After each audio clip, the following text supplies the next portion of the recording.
Heard a comedian say one time he went to a restaurant and ordered lobster, and when the waiter brought the lobster, his only had one claw. So he said, "Hey, my lobster only has one claw." And the waiter said, "Yeah, I mean, sometimes they fight in the tank." The guy thought and said, "Well, then why don't you bring me the winner?"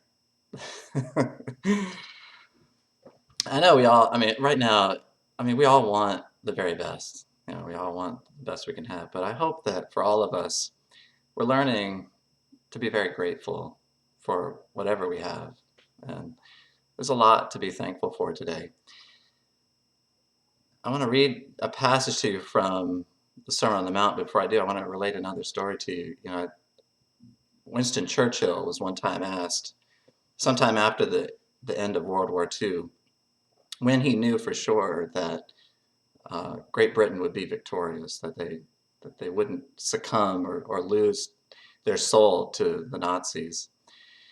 And he said he was driving around, he thought about it, he said he was driving around London one time, and he was always keeping an eye out for when he saw a long line, because he wanted to make sure to know where the shortages were, if there was a shortage of milk or bread or coal or anything like that.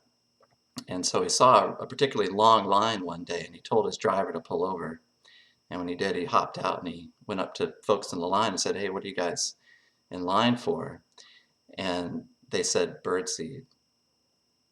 And he said when he heard that, he thought, they can shell London and run ravage all over Western Europe, and they can reduce Westminster Abbey to rubble if they want to, but as long as the British people care as much for the sparrow as they do for themselves, he said, we're going to be all right, you know. And I want you to know, I think that you're cared for by your Father um, more than the sparrow. And he cares for the sparrow a lot. Jesus says here, this is a passage from the Sermon on the Mount, Matthew chapter 6, beginning at verse 25.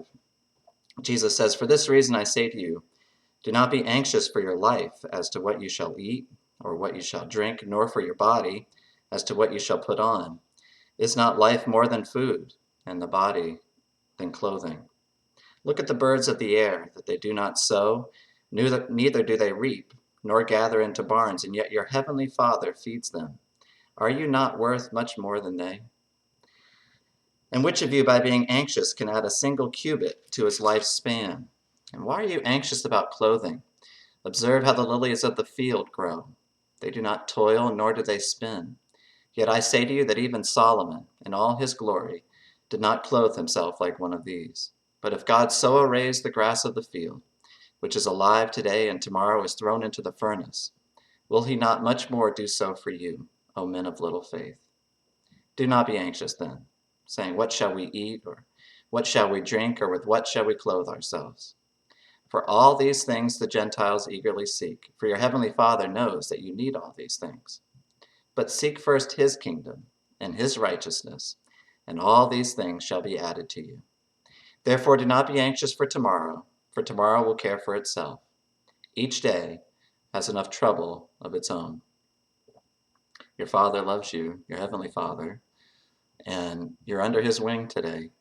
And the care he has for you and the provision that he assures you should be enough to drive all that anxiety away today.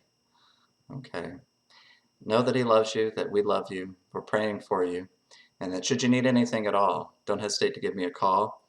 I'm here for you, and look forward to walking this way with you and with each other as we continue to lift each other up in prayer. God bless you tonight. Talk to you later. Bye-bye.